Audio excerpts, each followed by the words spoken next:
Okay, so I started caulking. I did that between yesterday and today. I still have to do the door. Still have this side, but what I notice is, okay, so I'm gonna have to caulk it on the outside, cause see the water. So around the edges, water is coming in. Not so much on this side.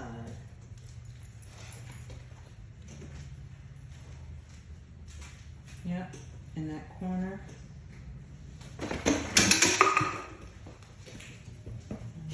And this, so it's in the corners.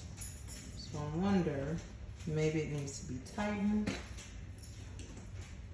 But I'm gonna caulk it. I'm trying to see where the water is coming from.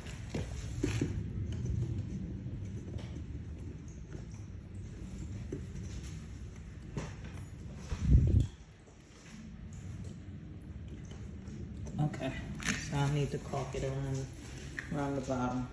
All right.